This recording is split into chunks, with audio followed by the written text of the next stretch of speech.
right, so we are here with Cheri Koochel from District 107. She is running to be your next Kansas House representative.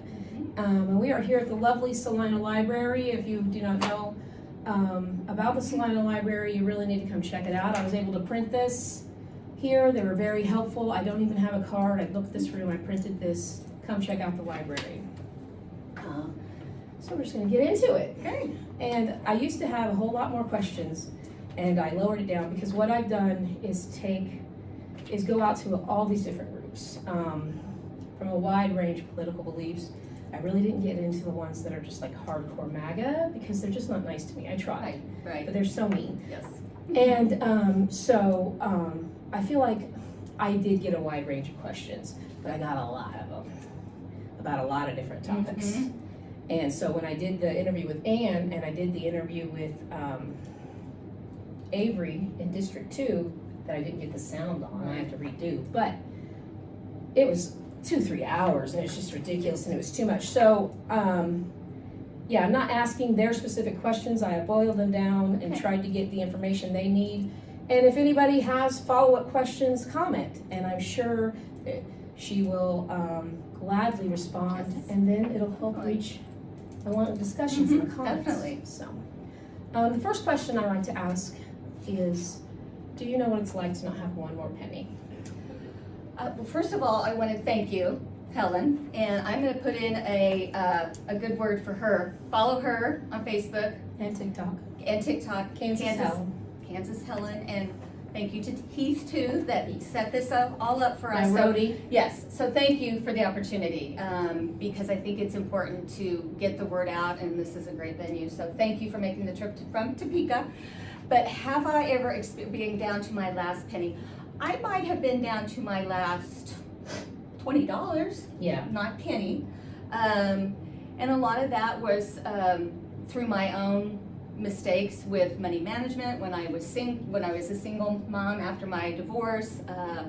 Their dad took lots of responsibility financially for the boys, but I did not do a very good job with my managing my money, and so I lived paycheck to paycheck, and I had to think about when is this bill due, and can I pay this one, or can I pay that one? So I have lived, and it kept me up at night, but it was really my own doing. Yeah. Now, I know there's a lot of people out there that are in that situation that it's none of their fault. It's the system and the society that we live in that they're disadvantaged They're and doing vulnerable. the best they Yes, can. they are, and so I can relate, but again, it's kind of a different situation because it was really my doing, and in the moment I didn't see it, but looking back now I'm like, wow, you made some mistakes back then. Yeah, and that really just comes down to like financial literacy, Yes. which they have been doing. Like my kids are in their 20s and they Yes. take financial literacy classes, Mhm. and that's just not something they had for us 20 Right. years ago. Right. So, and my parents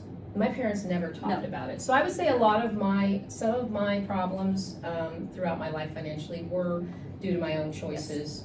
But a lot of times there just wasn't enough money coming in for what had to go out. Right. And it always amazes me, like these Rocket Money commercials where they're like, I had 3 accounts to this and I didn't know. I was like, I would notice if 3 $10 things were coming out every month. Yes. I mean, I knew a person that had a water bill that was automatic, and he had a water leak, and his water bills were like $1,200 a month. And him and his wife had separate finances. She'd have caught it, but he didn't pay attention. Right. And so he just looked, I have money, and he went on with his life. And so when it was 6 months before they caught it, Oh. and his wife was so mad. And so she said, well, I'm taking over. the bills Right. that are important because Right. that can't be. Yeah. But they had the money to cover it. Thank goodness. But still, you don't want to lose Yeah, you thousands need of to- dollars no matter how much money you have. And so. I think you're right. There's a lot of education that goes with that. And if you weren't taught or that was modeled at home, then you don't know. You don't know how to balance a checkbook or what you need to, how you parents balance just didn't things. talk No, about we it. didn't either. That was Good or bad, Right. They never discussed our money. It turns out that we were desperately poor, okay. and I had no idea. I had no idea. And now looking back now, I'm like, my goodness, Yeah. we were dirt poor. And that's why we didn't discuss it, Right. is because my mom didn't want us to be scared. To know. Yeah. Like one time we didn't have power for a couple days. And so my mom put a tent in the living room and said, my older brothers obviously knew, but I was like 10. Right. And she just said we were going to camp inside. It was going to be fun. We're going to use the grill outside, and it's going to be a good time. We're just going to camp inside. And I was like, yay! I had no idea. What a mom! Yeah, my mom. Yeah, I certainly don't have time to get into that. Yes. I have one of the most, and everybody will tell you, I have one of the most amazing mothers, and I understand how lucky I am there too, because not everybody gets that. That's right. So there are different categories, Okay. and so the first category is eligibility, strategy, and political climate. First, why are you running for Kansas House? District 107. Yes, I'm running, well, lots of different reasons. And when I first started this journey, everybody kind of asked me, and it was like, to save democracy or to do this or that. But I think it's really boiled down now as time's gone on that I'm fed up. I'm fed up with the system in Topeka, and I'm really fed up with things at the national level. But the things I can control is what's going on locally. And I was a professional social worker for 34 years, and in my mind, that's, a service-oriented job, an advocate, and to me, that's what a representative should be. It should be to represent your constituents and have somebody that's willing to listen and then really work for you. And so right now, I would say it's because I'm fed up. I'm fed up with the things that are happening to our most vulnerable populations that aren't allowed to have a voice. And it's just, I'm retired now, so other than my grandkids in North Dakota and Texas, I have time. I have the time, I have the desire to serve. And just, I guess my simple answer is, I'm fed up, and there needs to be change. There needs to be balance. We need to come to more balance. In Topeka and nationally. It's just, but Topeka is way out of balance. Yeah, that is basically why I'm doing this is because I just had to do something. And so I spent a lot of time last year just thinking, what can I do? What can I possibly do? I don't have any money. What can I possibly do? I can't run. It's just not. You're brave. That's why people are asking you, because they're like, are you crazy? You're gonna run in Kansas as a Democrat in that district? And so, you're not gonna win. Why bother? Right? And it's because I just had to do something. Right. And so I thought a lot about what can I do? And I have video editing skills, I have ability to talk to people, I have never used them to make money, but I have a degree. Basically, I don't want to go around saying I have a bachelor's degree, because I don't technically. I don't want to be a liar, but I took all the classes I need to get a bachelor's degree from Wichita State for integrated marketing communication and a minor in political science and a minor in entrepreneurship. Wow. So I just didn't take the 5 hours of foreign language. I tried very hard, and it wasn't going to happen, and it was required. So I feel like I have the degree. Yeah. And so I've never used them though. I'm a bookkeeper. I've done HR because I do have a business aspect to everything I've done too. I've taken a lot of business classes.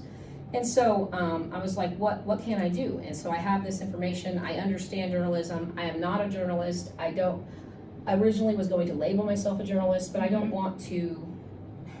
I want to be able to say what I want to say. Right. That's another reason why I can't run for any elected office. Because when you're an elected official and you're representing a wide range of people, you do have to choose your words wisely, not in a way that's hiding anything. Right. You can't just go running around saying whatever you want, and that is impossible for me to not do. So like actually being in there is not an option. Right. So I want to show people that everyday people are running. Exactly. And everyday people are fighting back. Yes. And just like me with Kansas Helen, a lot of candidates in your position, you don't know. Right. My friend that's going to run possibly in District 81, he has no idea what you even do in Topeka necessarily, what he's even signing up to do for sure, like the detailed. It's not like there's a job description and he's like, I can do that and that. And so, but he knows that there's something wrong, and he knows that he can do, he can definitely make a good fight of it, Right. whether he wins or not. And so it's just about doing something. I think it was Michelle Obama that said that. Right. That said just do something. Do something. And that's what I've been telling people too, that, you know, if you don't feel comfortable, you know, walking in a parade with me, or if you don't feel comfortable protesting, there is something for everyone to do in my campaign. Hopefully you'll come my way. You don't have to live in my district to help, but, you know, writing postcards or making phone calls or, you know, going door to door. And so there's something for everybody to be involved, because it's 2026 is going to be a very important year for it. We've got to make change. This is the year we've got to make some changes. And I'm running as a Democrat, but I don't like any of those labels. I'm a progressive. I'm you know, I'm a problem solver. I'm a listener. I'm compassionate. I'm, you know, I have all of those skills that I think, you know, I'm willing to sit across the table from one person, 5 people, 50. I don't care. It's like I'm ready to visit with people, and what are your concerns and what are your needs, and then go from there. And so, yeah, I just, if people could get past the you know, the initials, the labels, and just take a look at what I represent, I think you'll find that we have a lot more in common than we don't. Exactly. And you know, it's just getting, and so that's why I appreciate what you're doing, is getting, you know, being able to get my voice out there a little more too, because 107 has a lot of rural areas, and and to get the word out. And so, I wanted to interrupt you so many times. This is why I interrupt people. No, I feel the same way, like, as far as labels go, because I do share a lot of Democrat stuff, and I do have a lot more in common with the values of the Democratic Party, especially in Kansas. The national level, that's a whole nother story. But we're talking Kansas here. Right. We're focusing on Kansas. And in Kansas, you have to pick a party. You cannot run as an independent and win. You, honestly, right now, I've done the deep dive on all 125 districts, and in the Kansas House districts, you can't win as a libertarian. And they're doing a lot of work, and they're trying to change that, but that's not the reality. And Paracall talked about this a lot, is about focusing on the reality of the situation we are currently in, and not our pie in the sky ideals, right? And so you have to pick a letter. Yes. And people try to label me a lot as a Democrat or a liberal or so many other explicitives. Right.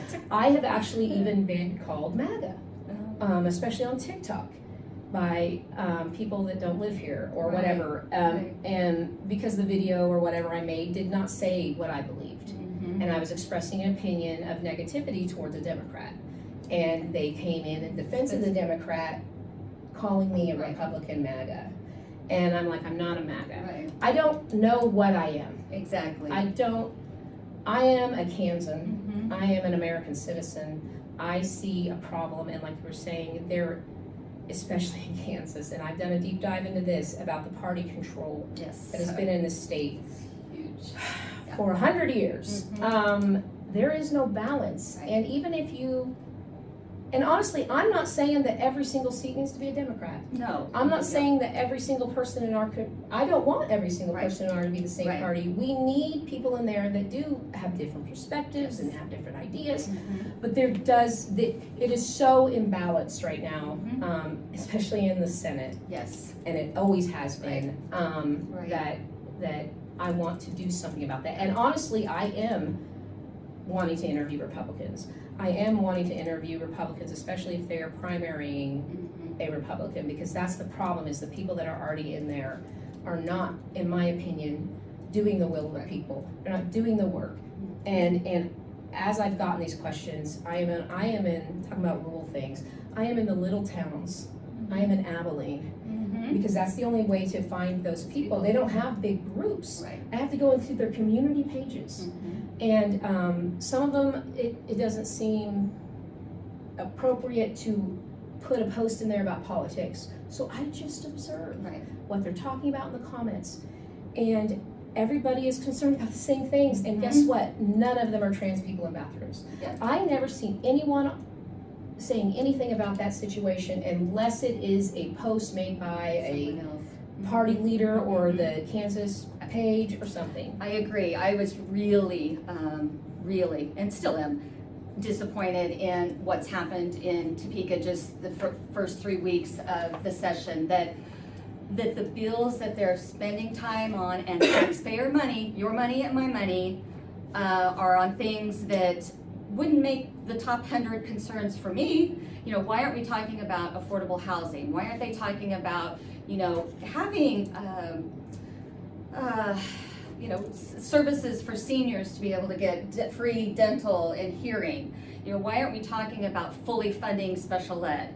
Why aren't we talking about those things? But instead we're talking about, you know, the bathroom bill, the bad bathroom bill, as I call it. It's ridiculous. And so, yeah, I just think there needs to be a balance, and we need to break that supermajority. And I definitely agree with you that I'm not saying that I want Democrats up here and Republicans down here. I want this, more of this, so that there's some time to communicate and then compromise. And when I was a school social worker, one of the things I taught elementary kids to problem solve and come up with solutions that were win-win, which means you're happy with the solution, I'm happy with the solution. We may not have gotten everything we wanted, but we can live with it. It's not a lose-lose or lose-win, because then somebody's not, but when you don't even have time for opponents to come forward and oppose a bill like they did with that bathroom bill, not okay. It's just, it shouldn't be okay for anybody, and that's why we need different people in there. Yeah, I know that there are too many people in the state for everyone to be happy. Right. You never please Yes. everyone all the time, and True. everyone knows that. Yep. So there's always going to be people that aren't exactly happy with it. But at the end of the day, it's about the intentions of the legislatures on the bill. It's their intentions. What is your intention? I want you to explain to me how that SB 244 is going to make any of our lives better.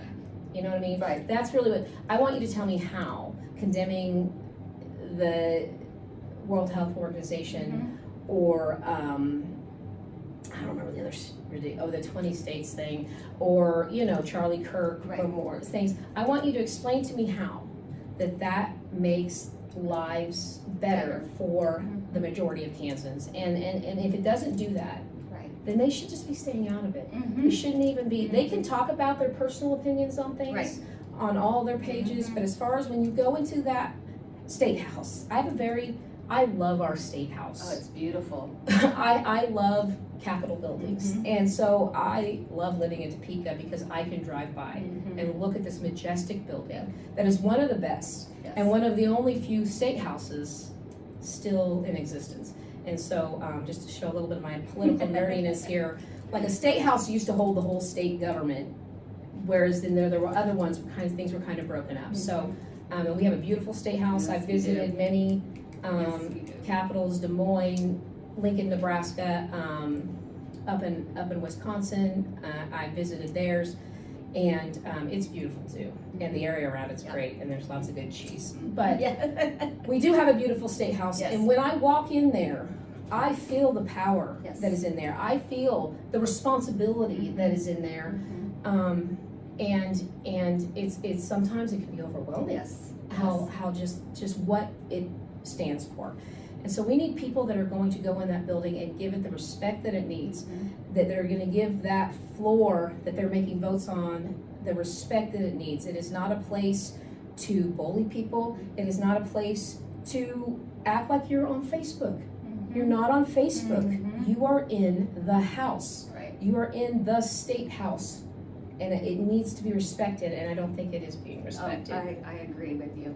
Yeah, the whole idea of just working together, it should not be them against us. It really, and that's the way it is. And I believe, I didn't watch it, the Republican governor thing. My hat's off to all the people that are covering those things, and that produce content about them, that sit through them and watch them all, because I can't watch certain speeches. I cannot do it. And so I heard, and I believe it was Ty Masterson that said, basically called Democrats the enemy or something. Yes, I didn't see that either, because the last 2 days I've been in Manhattan at the what was it called? Let's see, Young Farmers and Ranchers Conference. Because I'm not a farmer or a rancher. My husband has some ground in Albert, Kansas. It's out by Great Bend that he farms, but it's very small. It's very part-time that he's doing since retirement. But I want to learn about what it is, the life of a farmer and a rancher, and we have a lot of those people. So I spent 2 days in Manhattan among young people that I have told them I absolutely love being in that group, because they're passionate, they're energetic, they think outside the box, they're not so rigid that it has to be their way. They're willing to listen, and they have a lot of fun. And so the Young Farmer and Ranchers, it's through Farm Bureau. Okay, But yeah, I it's do young. follow a lot of farmer stuff in Kansas, because I know how, like, the vast majority of our land Yes. is farmers, and I know how important farmers are. Well, well, they And I should don't be to feel like- everybody. It's our They do, food. and I honestly, at the end of the day, do not feel like they're getting a proper representation right now Agree. to their issues, and And- so, and and that's that's something how- I don't know about. I grew yeah. up in Wichita, I grew Yeah. up in the big city. I have no idea what it's like to be a farmer, or even I don't even garden, you know what I mean? I know it's a lot of work, and I know that they take a lot of pride in it, and I know that these farms have been in their families for generations, and they want to keep it that way. And so I just put myself in their shoes. If Right. I was a farmer, if this was me, and so I do want to learn about their issues, and I've learned a lot of things that I didn't know. Right. And so I think that's very important, to go into those spaces to learn, not to go there and say, "Hey, vote for me," No. not to give them a speech, but just to go and sit and talk with them and say, "What is your concern?" Right. You know. And so I think Yeah. the second question has fully been answered. What experience best prepares you to represent the district? You know, I think we've answered that. So, Okay. how will you remain accessible and accountable to constituents, including those who did not vote for you? And we have kind of talked about this, but I would like a nice. Well, I think that's huge, and I think that's missing. You know, the only time, well, to be honest, I didn't even know my representative was who she is. I thought somebody else was still there. I didn't know it had changed hands, and so that's a problem. Yeah. And I'm fairly active and engaged in the whole political scene. So I think, you know, during session, I know, especially with it being in Topeka and then my district being out here and then further north, you know, during session, it's hard to make, you know, personal visits. But I think in the off session, that you need to be making those town hall meetings, and you need to advertise them. And it's not just the Chamber of the Commerce who's invited. It's everybody, and then you be open to questions. And you know, when you hear of people, our politicians darting in for a meeting and then leaving out the back door, again, that's not okay. That's not how things need to be handled. And so I think keeping up those visits, using social media, I think is important. Being accessible through, you know, my email account and calling. Again, I got. Can you go ahead and share what those are? Oh, sure. Yeah, my email is my name, Cheri Koochel, which is Cheri. Koochel like bushel. Koochel like bushel. Not spelled that way. Not though. spelled that way. So Cheri Koochel, Koochel, 4, the letter 4, and then Kansas is just ks@gmail.com. And then my Facebook is the same, Cheri Koochel 4 Kansas, but Kansas is spelled out. But I mean, if you Google my name, it'll come up. But yeah, keeping accessible like that. My goal when I'm elected, is to do, you know, maybe weekly or bi-weekly newsletter, and it wouldn't be 7 pages like some of our politicians send out at the end of the year. It's 7 pages, and it's recapping what they did throughout the whole year. Well, that's kind of a done deal. Yeah. What I've been hearing from people in the 107th is they want to know what's going on in the moment, I know. so that they can have a voice. You know, and Before the bill gets passed. exactly, and have input, and that, hey, this committee meeting's coming up. You can email, you can have written or oral testimony, you can have a voice, but if you don't know that till the end of the session and everything, so getting that regular communication, I think, is huge. Yeah, because right now what happens, before I started getting involved and started keeping up on it, I would just see it passed to the news. Mhm. I was Right. completely reliant on our media. Mhm. And it's not that I want to say I agree with everyone.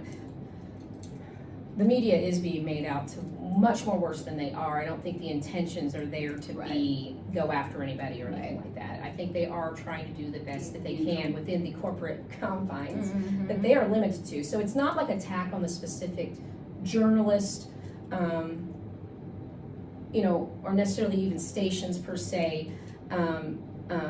But their hands are tied a lot of times if they want to keep their job. I mean, look at Don Lemon. He got fired and he did this amazing thing and now he got arrested. I was speechless. The activists, okay, I kind of, not that I understood it, but I expected it. I wasn't shocked. But when they arrested Don Lemon, a respected journalist, not just some TikTok influencer, I was like, this is huge, and so I think that it's not getting out there, and I see it in the Wichita local stuff about the DeAndre Hill thing. I am very tied into Wichita, and I didn't know about it till 9 days later, and I knew about that because of a TikTok his sister made. I shouldn't have to know about that then. And so I think I have seen a lot of, I follow all the House reps and stuff regardless of party, and I have seen people in the House. I think the House is definitely the most balanced, and the House is definitely the most the least hostile. And so I think, and I have seen recaps, they do like week 2 recap, and I've seen it from all sorts of people that are doing that, and it is great. And I share them. I don't care what you're Republican, what you're doing. I share their week 2 recaps because if they're doing it the right way, they're coming on there. They're just saying what happened. They're giving their recaps. They're talking about what's coming up the next week, how they may vote, and things like that. And they're not really putting a lot of like opinions or anything into it. And that's information I need. It's information their voters need. And so I think it's great. Yes, we need continual recaps because there's also too much going on for the media to keep up with. And that's why I want to be here because I am currently hyper focused on the Kansas House because all 125 are up for election, and I am going to focus on governor and all those other things, but I am very hyper focused on the Kansas House. There are so many of them, and it's the one that most people don't even know who their representative is. And then I forget sometimes when I'm talking to people that they aren't paying attention. They don't know what I know, right? And so I'll throw out a name, like the Pro Se Tempo. I can't say that word. That's why I made a video about it, and I had it like the District 81 rep, Blake. I say his name, and they're like, who? Who's that? And I said, the person that's second in power in our Kansas House, and so I try not to come out with that attitude on them. But I am a little shocked that you don't know his name. I think there's just so much out there, and people are so overwhelmed with just the amount of information and topics and issues that, like for me and in Kansas is water. Water quantity and quality is huge, and it's different. The water needs in Western Kansas is very different from what's needed in Eastern. And so people are very concerned. And they should be, especially. We need water, and to have the quantity being questioned is kind of scary for our future generations. But I know Governor Kelly has a task force on the water, and so having farmers and people know that there's a task force, and these are the people that are on the task force, and if you have information or feelings or thoughts about this issue, let them know. But most people, they're too busy in their lives to know everything that's going on in government, and so and it's overwhelming, and a lot of people right now feel so helpless and hopeless that they're just like, I'm done.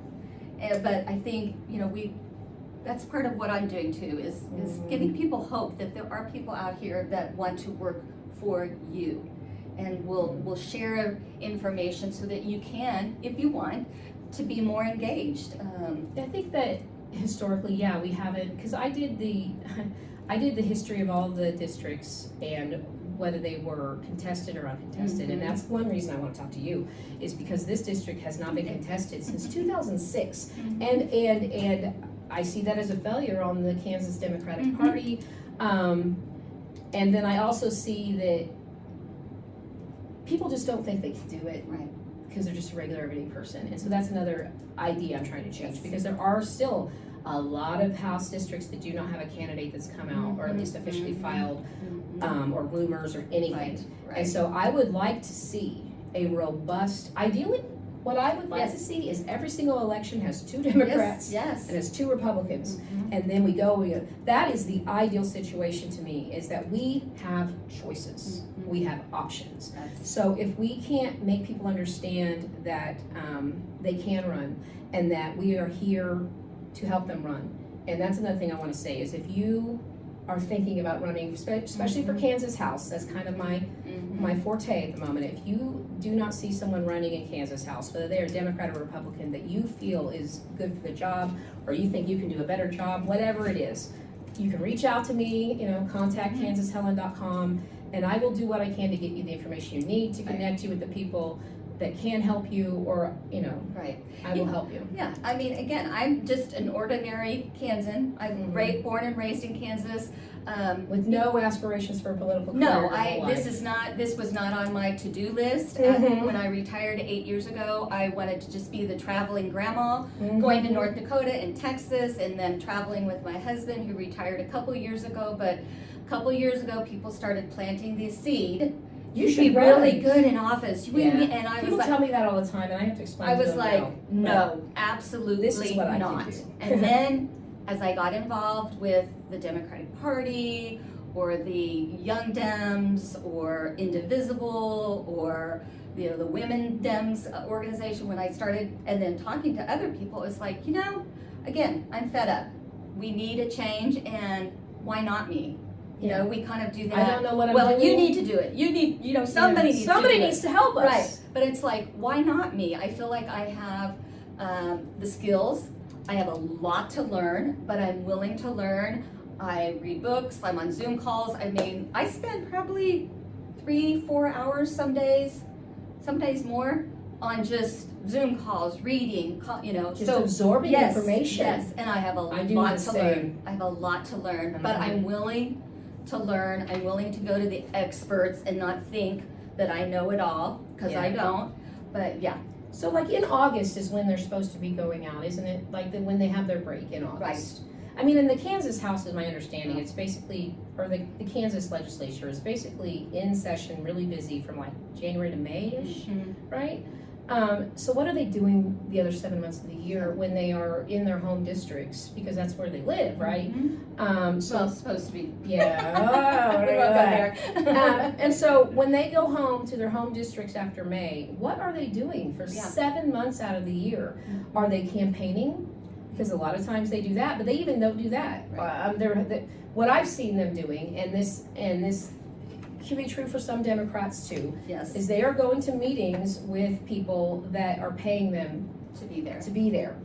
And that is the problem. I should not have to pay to have access to you as my representative. I understand fundraising events and things like that, but I should not have to pay to talk to you to get my questions answered successfully. And when they're not answering phone calls, when they're not answering emails, what recourse do you have besides go down there and stand with a sign at the Topeka Capitol? I mean, they have to do that. That is their job. They work for us. Yep.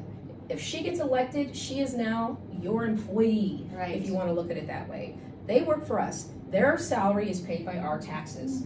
They are there to do the work for us and for no other reason. Not political power, not to make a bunch of money.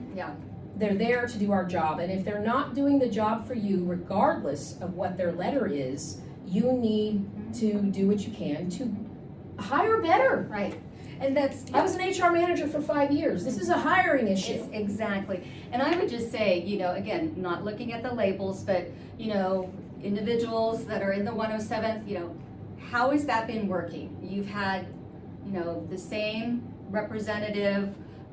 How's that been working for you? Have you felt listened to? And this is what I'm saying, is if you feel listened to, if you feel like somebody's been accessible, somebody comes to, to listen to you and then goes to Topeka and advocates for you, if you feel like, yes, she does that all the time, then fine, then vote for her. But if you feel like I haven't seen her, I haven't heard from her, I didn't even know her name, then you need to look at another option, and that's me. And we have a lot of time to decide. Yes. We have Yes. to November, and you have a lot of time to look into it and make a decision. And so we shouldn't be making, Right. yeah, decisions right now about what happens in November. Really, I'm focused on August. I mean, I know you're at this point where there's no primary, but there is the thing about the Supreme Court justices Yes, in August. in August. And that's going to be kind of my Huge. next. I've kind of been waiting because people have a short attention span. Yes. And so I've kind of been waiting until like closer to summer. And right now, while sessions and Yeah. I work with CPAs, and it Okay. used to be with my family, it's tax season, I'll see you in a few months. Right. Well, right. now it's like, the house is in session, I'll see you in a few months. And so I think that, they need to be accessible. They need Yes. to let us hear us. And that is, I'm really good at not being ignored. Mhm. And I do not like to be ignored. And I'm tenacious, and I'm not scared of speaking truth to power. I do not automatically have respect for anyone, regardless of their name or how much money they have. I will go and call out Ty Masterson to his face if I got the opportunity, and I'm not going to yell at him, No. and I'm not going to be crazy. I have legitimate questions, and I'm not afraid to ask them. Right.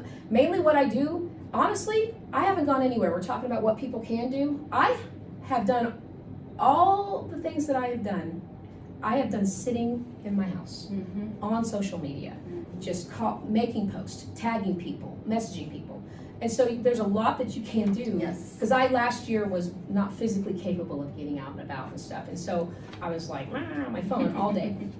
And I think that what I did when I felt so powerless and I felt so out of control, and I cannot remember who gave me this advice, but I started focusing on, at that time I was in Wichita, so I started focusing on my local people. Mhm. Because Kansas State House was too much to wrap my head Right. around. The federal government can't hear me. Right. They can't hear me. And so there's nothing I can do, honestly, of what is happening in the federal government. I can protest, I can do whatever I want, but here in Kansas, they can't see me and they can't hear me. But guess who can? Mhm. The mayor of Wichita. The mayor of Wichita knows my name.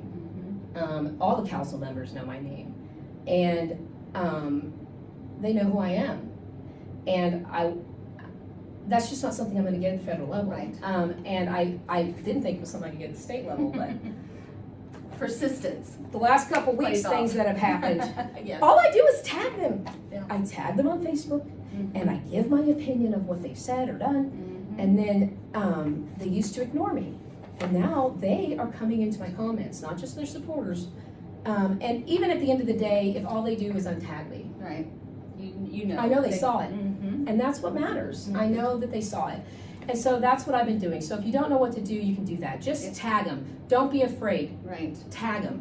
The worst that can happen is that they untag or And follow you or you know whatever. what I mean? yeah. But tag the people. If they're not responding to your emails, if they're not responding to your phone calls, if you're not being heard, make a post on Facebook and Mhm. tag those people in them and call them out there. And if enough people do that, they will eventually have to respond. Right. Or if nothing else, what you're doing is showing everyone in your life and everyone around you that may feel the same way, that they are not alone. And especially when it comes to like calling out people in your own party. Mhm. And that's on both sides, because I call out Democrats. Yes. I do go harder on Republicans, but when I see a Democrat doing something that I don't think is right, I will call them out. Mhm. And so, and I definitely am very big at calling out the leadership of the Democrats, whether it's state or federal. That's kind of my focus, Mhm. because the leadership is a problem. And so, but when I do that, then I get people that are their supporters or whatever coming in my comments and Right. saying things like, well, they're not as bad as that party or whatever they're doing. And no, we need to be calling them out. I'm gonna tell you right now, you get elected. When you get elected, if I see you doing something Yes, and I or would hope you saying would. something, I hope you would. and I'm not gonna call you names, Right. I'm not gonna Right. come out at you, I'm not gonna email you or call you, I'm gonna make a post. Yeah. And I'm gonna tag you, and I'm gonna say, what is What this? are you doing? Why are you doing that? I will Yeah. pull up a video, Mhm. and I will bring, You said this. you said this, Right. and this is not what you're doing. Mhm. So like Ann Paraclar, Mhm. in her interview was a great moment, and I'm gonna call it a I'm sorry, Ann, your name's hard for me. My mouth don't work. Parakel promise, because you know, we were discussing finances and stuff, and I made her promise me that she would not take corporate PAC money or be bought, and we shook on it. So, and I'm gonna be looking at those campaign finances very soon of what she's already done. And if I see it in there, I'm not gonna send her a private message. And she's my friend, not my friend, I don't wanna say that, but we are in communication privately via phone, you know what I mean? I'm not sending her a text. Right. I'm going to comment, I'm gonna make a post and be like, Ann, this is what you said in my video, what are you doing? And so, you know, just be ready for that. Yep, and I 100% support that, and that's what I've told people over and over again when I meet with them. I am open to helpful criticism. I don't need hurtful criticism. You don't know everything. But helpful criticism, because again, I am learning, I'm willing to learn. So yeah, if you see I am doing something that's not benefiting, you know, the 107th, then I definitely want to be called out, or something, you know, like you need to be focusing on this, and instead of going know, there's so many issues. Exactly. You may not even know it's aware. Exactly, but I'm very open, and that's why I have the website and the email account that I'm definitely open to helpful criticism. It's okay. Criticism. Yep. Yes. All right, so the next topic is property taxes, which is the #1 issue. Whether they're Republican, whether they're Democrat, regardless, across the board, everyone is wanting their property taxes lower. And a lot of it is education to try to understand who's really raising it and what's happening. But it is their concern. It's the first thing that everyone's talking about. So what specific legislation would you support to lower property taxes in Kansas? That's a great question. And, you know, and again, I was raised not, you know, we never talked about finances. Honestly, I don't know if I've ever done my own taxes. I, you know, would have a friend do it or my husband do it. And so this is an area of growth for me. I do know, and I agree with the whole property taxes, but I also know that you have to spend money in your community to bring people in and to keep your roads and, you know, and things in. So I don't know exactly how I would lower, you know, property taxes at this point. I agree that it would be great if it could be. I think too, one of the things I was listening to the other day is that if there is a way to make our property taxes lower, that it's something people will see and feel. It's not, you know, like, oh, it was lowered $20 or whatever. It would be something that's substantial for people. And so just to say, well, we did it, you know, this is what you wanted, and this is, you know, so we lowered it $20. Well, no, that's not what people are wanting. And so I don't have a specific plan. Again, that's an area of growth for me because and it's early. You have to remember. Yes. People are like, I want specific ideas and specific plans. Well, when you have everyday people running, they may not have that. Right. And we have, I think we all bring different things to the table and different strengths. I mean, my 36 years working was in human services, social services, public education. You fight for people. Yes, mental health. Social workers, people that do that, it's like, I don't mean to say Ann, but she's the only other one I've interviewed thoroughly. Or Avery in District 2. They're the only 2 interviews I've done so far. Ann is an immigration lawyer. Avery works for the state of Kansas doing applications for food stamps and stuff. So she knows how poor people are. She knows what people are facing. She knows the process. She knows the truth about the misinformation that's being spread about SNAP. Right. And when she tells me what's happening, I believe her because she's been, for years, this has been her day in, day out job. So she knows the reality of SNAP. And so you know the reality of social work and all these other issues, and Ann knows the reality of immigration. So for me, it's about listening to the experts, and I know that is not cool these days. Right. But I agree. And you know more than I do. Why would I not listen to you? Exactly. And your intentions are good. Why would I not listen to you? Right. So I think a big thing about property tax, and for me, I don't own a home. I've never owned a home. I mean, I barely briefly owned a home, not long enough to even matter. I've always been a renter. So I don't care. It doesn't change my life any. My rent's not going to go down, no matter how much property tax you save my most likely corporate landlord. And so I don't know if you know, but I think it was 43%, or if that's just Wichita. I've done a lot of statistics, so don't quote me. I have it on Kansas Hell and Substack. that it was like 43%. It wasn't quite half, but it was a lot. It was a good portion of us in Kansas rent. So when we start hearing people talking and complaining about their property tax, we're like, oh, how lucky you are to own a home and pay property tax. I wish. And then like in Wichita, there's a sales tax thing, and they're going to get property tax relief. Well, that's great.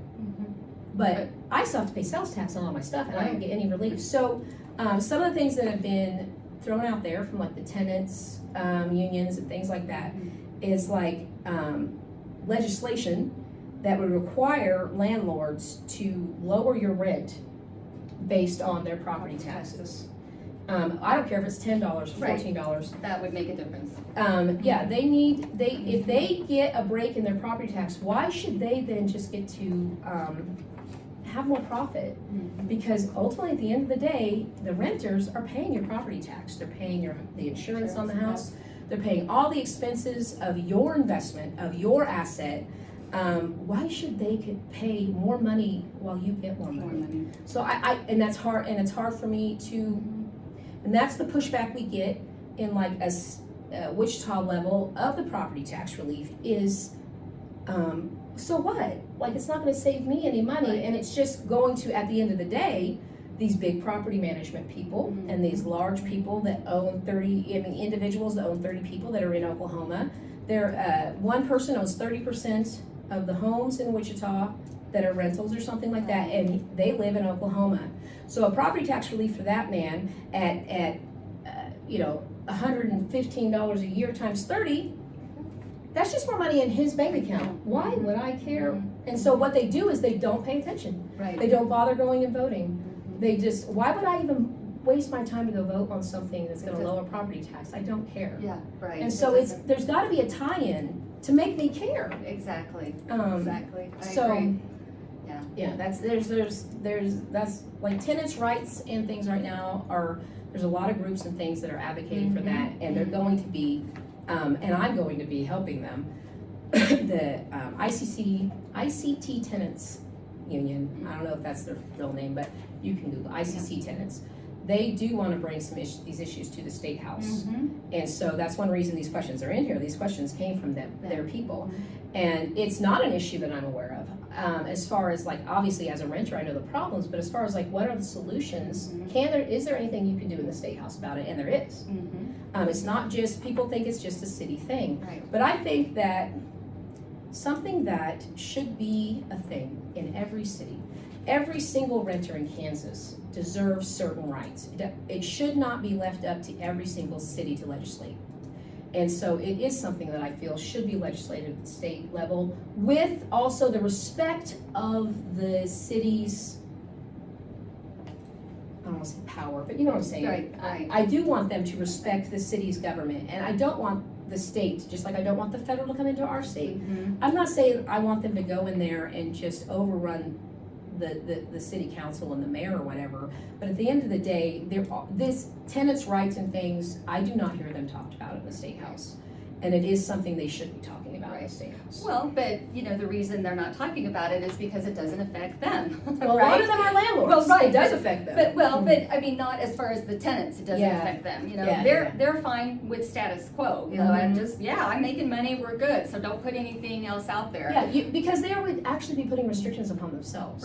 And that's what I'm saying. That is true in the city level too. A lot of them do own properties. A lot of them are landlords, and so but. All I know is what I would do. If I were a landlord, which I wouldn't be, but if I were a landlord, and I owned a bunch of properties, I would still basically go against my own financial interests. If I took on the job, once I put on that hat, city council hat, house member hat, once I walk into that state house or into that chamber room, I'm there to represent the people and not what my needs are. Exactly. And as a voter, I can go vote on the sales tax thing all I want, but I don't think that people that are in the house or whatever, they need to give us the information, they need to give us the stuff, but they don't need to be telling us how to vote necessarily. You know what I mean? Now, there's a couple of things I'm involved in right now that kind of tie into what you're talking about. One is I'm currently the chair of our Human Relations Commission, and what that for which office for the city for Salina. So what that human relations group does is, we're a board, and we review if it can't be reconciled, within the office. If a tenant or a landlord or a person has a complaint to file, whether it's harassment or whatever, they can file a complaint. Mm-hmm. And hopefully the landlord and the tenant can work things out, or if it's an employee-employer problem, they can work things out. If not, the information comes to the board, and then we review it and say there's probable cause that there's a problem, or there's not enough evidence to not. Mm-hmm. And so I'm involved in that, so it is a concern. I'm also part of the North Salina community group, and if you drive in from the interstate into Salina, you can see some homes that need lots of attention. And this commission I'm on, we have a grant that provides landlords money to improve the houses that they're renting. Because again, and some landlords do it out of their own, they take their own money and they do it, which is great. But there's landlords that don't, and they'll let, the roof looks like it's gonna collapse, the porch looks like it's gonna collapse, but people are renting it because that's all they can afford. I mean, if you give them the money, they'll do it. If they don't want to spend their money, or maybe they don't have it. I don't want to paint every landlord as some crooked, money hungry person. That when I say things like that about landlords, I'm talking about corporate landlords. I'm talking about the ones that are owned by private equity, things like that. That have the money, that can easily not get paid rent for a month or two, and it's not going to hurt them. But there are landlords that I think a lot of the rural areas and stuff, what I've seen, or even in cities and stuff. But there are people like my husband. He has family members. He's Catholic, large family, and when someone dies, they give their house to a family member. Well, they don't need to live in it. Right. So they can either sell it and take the money, which they don't want to do. They want to keep it in the family because one, there's probably going to be a family member that needs to live in it. Right. And so they do need to have somebody living in it.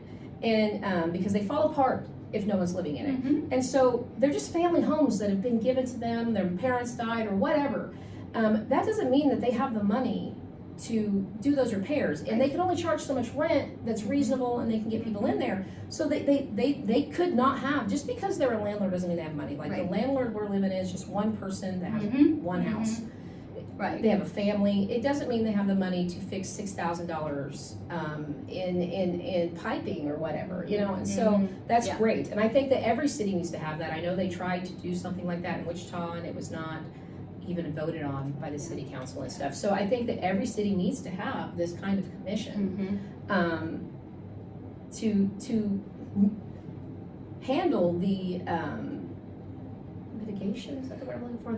Just the complaints or the concerns that or people like when you have a landlord and Right. like the what does it do when you go into court and you go in the other room and you have not a mitigator, you know the word. They have to have somebody that does that. Negotiate. A negotiator an advocate. But and that goes with disability. If somebody comes into and they need like a railing in the shower, does a landlord have to do that? Yeah, they do. And so just getting, tenants do have rights. That gets us into our next one. Landlords do too. Yes. And I just wanted to say this. I have friends that are landlords, and they're awesome. Yes. And they do I saw a story where yeah. these people, they don't charge late fees, Yeah. and they work with people, and they only rent to certain people, and they're making sure that they're doing it. There is an ethical way to be a landlord. Yes. People do need apartment buildings. So landlords that own apartment buildings, I need to rent. I need somewhere to rent. So we do need landlords out there, and we need to hold the ones that won't just do it on their own accountable. Right. And I agree. Unfortunately, you want to be a landlord in this city, you're going to understand that these are your expectations, or don't be a landlord here. So that gets into our next subject, which is tenant rights and housing stability. So kind of covers some of this. But what changes, if any, should be made to the Kansas Residential Landlord and Tenant Act regarding evictions, habitual and retaliation?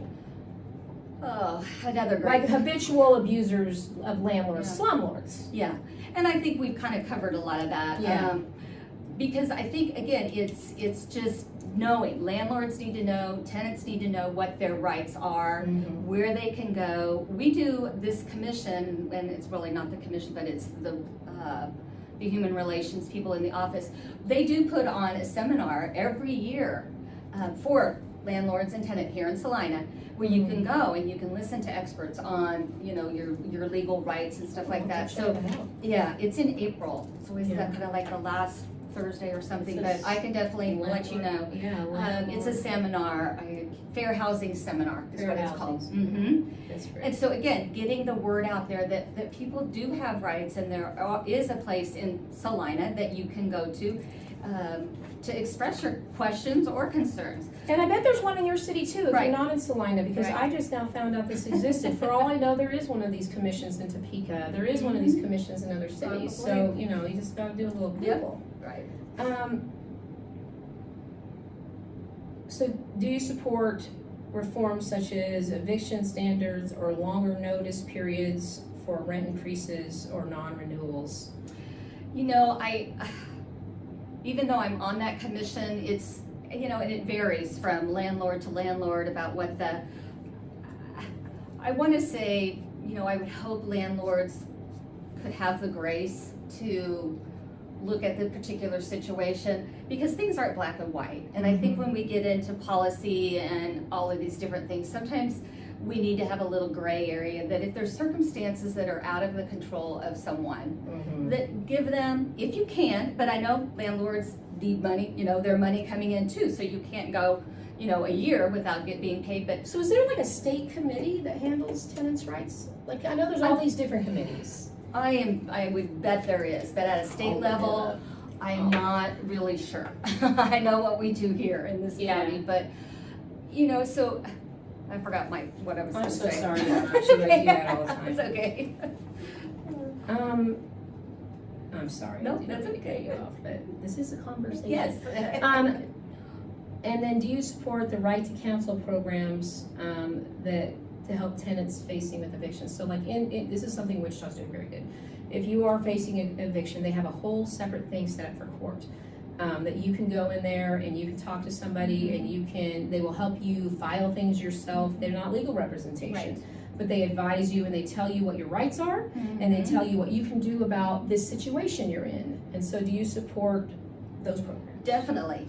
And That's probably something you do. Yes, I this human relations office, which is in, you know, our city building, that they're wonderful and very knowledgeable and would help with helping something like that. Yeah, that's great. Do you like? But I support that. Yes. I don't necessarily know if we could have a state program like that, but I think the state legislatures could definitely work with, you know, because like the Wichita Council people went to Topeka, they went to these different things. So I think that it's something that you are very knowledgeable about, and if you see like one of your constituents in an area that doesn't have these kind of commissions, that you could reach out to the city council and be like, hey, have you ever thought about having this commission like we do in Salina? Right. It's amazing, you know? Yes. And you'll do that. Yes, I would, most definitely. That's the kind of work that I want representatives to do. Right. When you see a need, or somebody tells you about a need, you do something about it. Yeah. I mean, to me, it's pretty common sense, I know. you know, but when you get into, you know, people's lives that are career politicians and, you know, in it long enough to get the retirement or those kind of benefits, it's like, no, you know, and that's not me. This is not going to be my second career. My friend that's going to run, his wife had discussed doing it, right? They were kind of going back and forth on who would be the best. Yeah. But she would have to run for House. She would be cutting her income in a third. They also have a baby, she can't go away from him, but they don't pay a lot. No. And so, which you can argue whether is good or not. But I really don't think they should pay too much, because I don't want people going into it for that, but they don't pay a lot. So people have to go into it for the right reasons, because if you're going into it for money. Well, hey, I was a social worker for 34 years. I always told people that, I didn't quite work for free, but I know. I was once definitely going to be a social worker in high school. I went and I shadowed this person in a social worker office, and they were all so overworked. They are. And We they are. just We seemed were. stressed out. And I was like, I'm not doing this. No. You gotta have a love for it.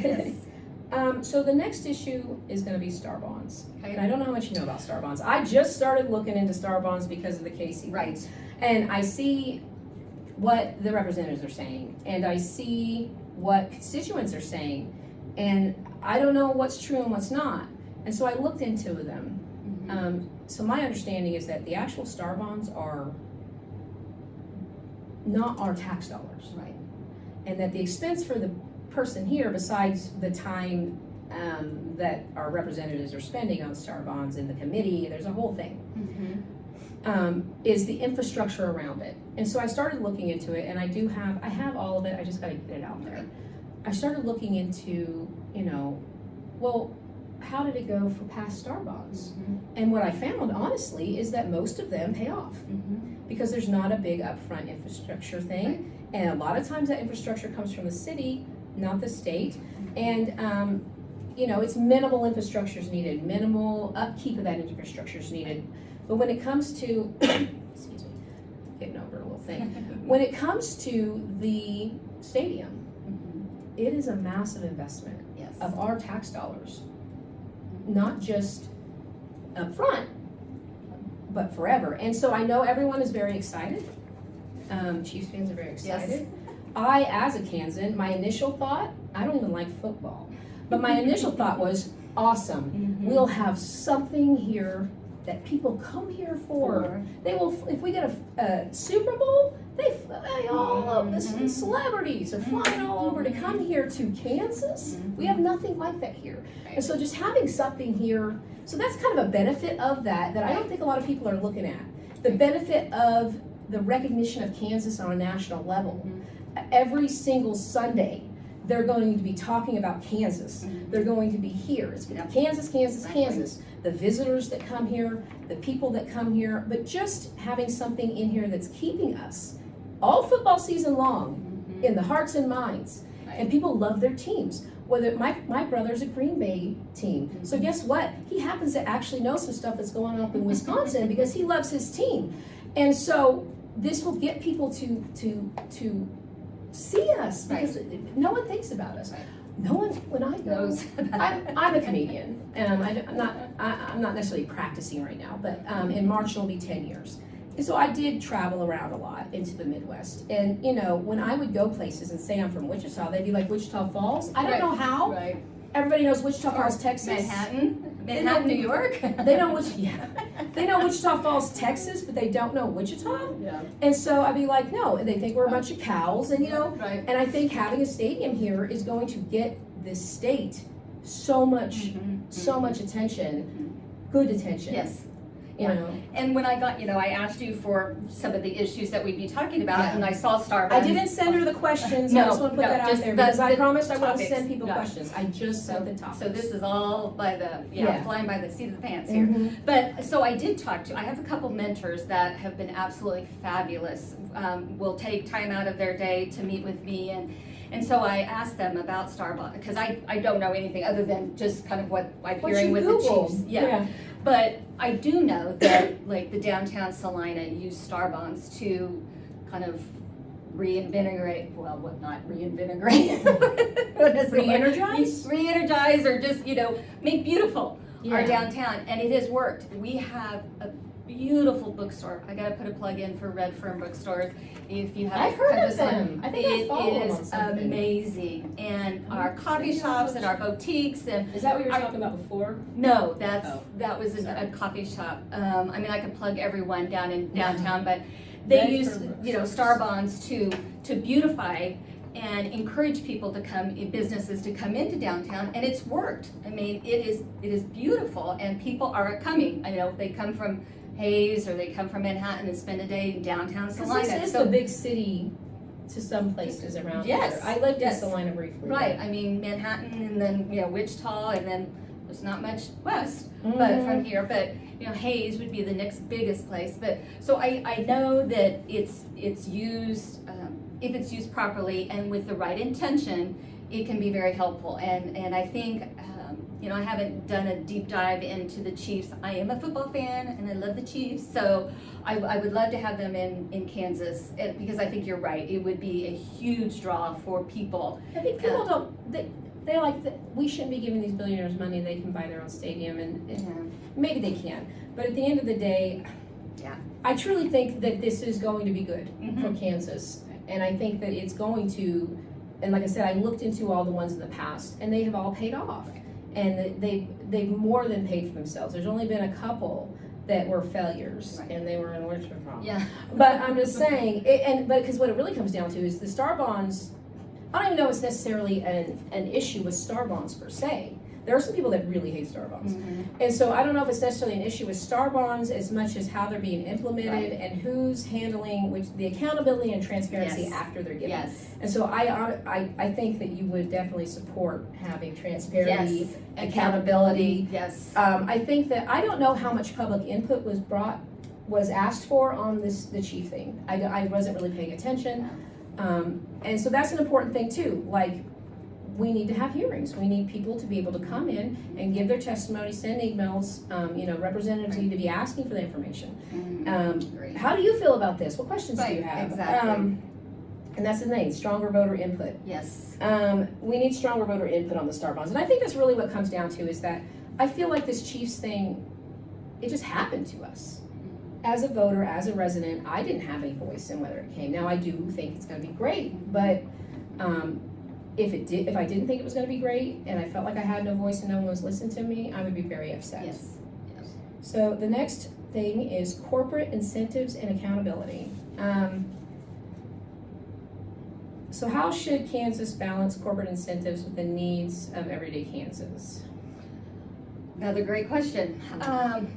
Well, I think accountability is key, and to me that's accountability across the board for everyone.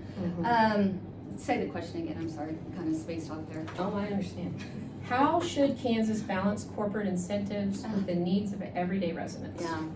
I've listened to some of the city, commission meetings, and I hear people talk, and it's hard, I think, because you want to bring those, people that have money, corporations, people or groups that have money, you want to bring those entities into your community so that your community can get better and grow. And like we're doing they're looking at putting in a new hotel downtown with a parking garage and everything. And so I think, again, you have to continue to evolve as whether you're talking about downtown or a community or a city or a neighborhood. You have to continue to evolve. And if that means balancing those incentives for people and what's happening with your community members, it's important to have that accountability. And again, let people know what's going on and listen to what they're saying. That's what it comes down to, I think, with a lot of these issues at the city level or whatever, is that everyone feels like things are happening to them and no one's listening, and they have opinions about them and they're sharing them, they're emailing, they're going to the things. I mean, they did that study that showed like what people wanted and what actually got passed. Right. Yeah. It's basically what we want doesn't matter.